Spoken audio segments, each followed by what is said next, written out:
So, you have a smartphone. And, I am sure, like most people, you find it indispensable.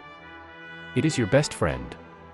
An instrument that knows all your secrets, what you like, what you do not like, who you chat with, what you share, and where you have been. You will feel helpless without it, you literally will be lost without it, wouldn't you? You use it to find your way around. Just punch in the location on your map application, and there you go. Problem solved. And maybe, just to make sure that your best buddy does not lead you astray, and that you are indeed on the right track, or maybe you are worried about your smartphone battery life, network signal, or even want to save some of your mobile data, you will still probably use that fancy inbuilt GPS in your vehicle console, or that standalone GPS you have attached to the inside of your windscreen. After all, this uses satellites, and it is almost fail-safe.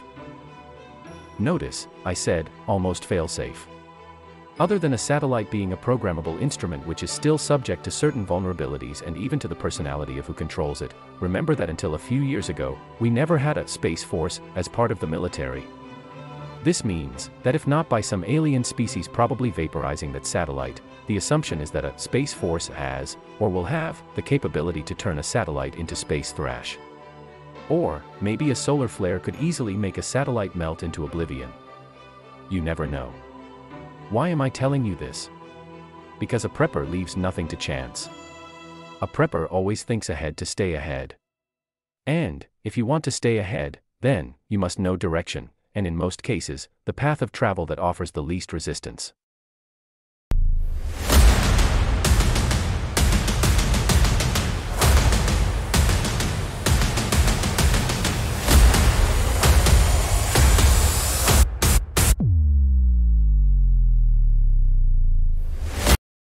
A good prepper must know the basics of navigation.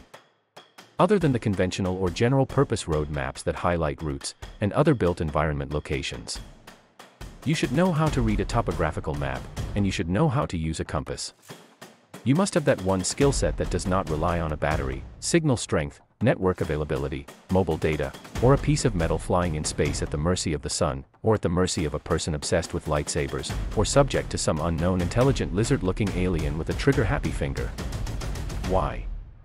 Because this is what separates a good prepper from the rest.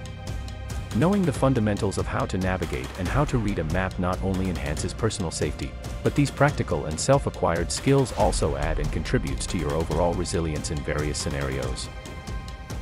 The first basic skill of navigation you need to know is how to read a map. And here I mean a genuine topographic map. Not that nicely pixeled map on your phone. Understanding topographic maps is a fundamental skill for any prepper. These maps provide a detailed representation of the terrain, including elevation changes, water sources, and key landmarks. Whether you did or did not do geography as a subject in school or in college, reading a topographical map and seeing all that contour lines might seem a bit daunting at first, but it is a crucial skill for understanding the terrain before you subject yourself to it. I will try and provide a simple and easy to understand way to describe how to read contour lines. Contour lines on a map are like an elevation guide for the land. Imagine you're looking at a bird's eye view of a mountain or a hill. Contour lines represent the imaginary lines that connect points of equal elevation above sea level. Here's how you can read them. First, look at the spacing. Notice the spacing between contour lines. If the lines are close together, the terrain is steep. If they're far apart, it's more gradual. Think of contour lines like steps on a staircase. Close steps mean a steep climb, while widely spaced steps indicate a gentle slope. Then look at the shape. Contour lines form circles or ovals around high points, like hilltops or mountain peaks. Picture these lines as hugging the shape of the land. If you see the lines form into a V or U shape, it represents a valley or a depression. Now look at the line intervals. Pay attention to the elevation numbers on the contour lines. These numbers tell you about the elevation above sea level. The vertical distance between each contour line is the contour interval. For example, if the contour interval is 50 feet, each line represents an increase or decrease in elevation of 50 feet. When dealing with terrain features, the shapes of contour lines provide valuable insights into the characteristics of the landscape you may encounter. Terrain features can be broadly categorized into two groups: major terrain features and minor terrain features. Major terrain features will include hilltops, represented as a final circle or ring, indicating the summit of the elevation. Saddles, this is land that connects two hilltops. Ridges, which represent a series of hilltops in a row. Valleys, which is low ground bordered by higher ground on 2 or 3 sides, forming a shape between the elevated areas. Depressions, which are areas surrounded on all sides by higher ground, with sloping tick marks inside the final contour ring. Streams and rivers, here contour lines bend to form a V shape pointing upstream when crossing, indicating the direction of flow. The contour lines on either side of the stream form a V, with the point of the V pointing uphill or upstream and the legs pointing downhill or downstream. Minor terrain features will include spurs, represented by a series of contour lines that extend outward from a ridge towards lower ground. Cliffs, indicated by a horizontal line with tick marks, signifying a steep drop, and draws, identified by sloping terrain forming a V that points toward a ridge. Understanding these major and minor terrain features allows you to decipher the map effectively, enhancing your ability to navigate and anticipate the characteristics of the surrounding landscape. Overall, by understanding these 3 aspects, spacing, intervals, and shapes, you can easily read the map and visualize the landscape in your mind.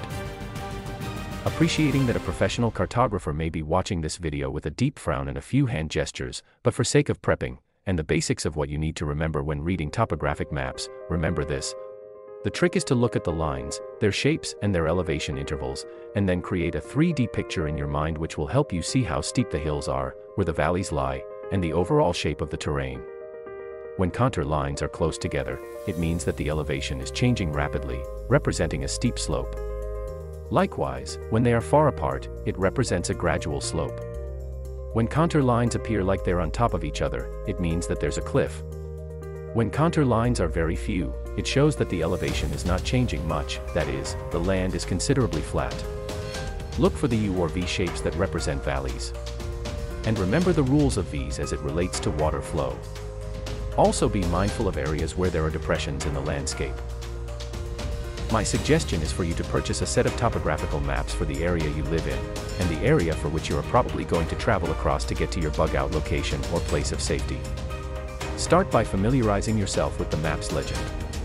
Practice reading contour lines and learn to identify contour lines to gauge the terrain. Practice interpreting scale and measuring distances on the map. As you enhance your map reading skills, you'll gain the ability to plan routes, locate resources, and navigate effectively in diverse environments. Remember that a good prepper always has to stay ahead and have an ace up the sleeve. Chances are that by plotting your navigation on a topographic map, that those others with devious intentions and prying eyes will never know what those lines mean. Resilience is made up of many layers. Being able to navigate by reading a topographic map is one of those layers. Subscribe to the South African Prepper. Like and share my videos with your family, friends, and colleagues since we are all in this together. Here you get real information, and fact-based insights and guidance. I don't do opinion or BS. Preparedness is not a hobby. It is a way of life that could save your life.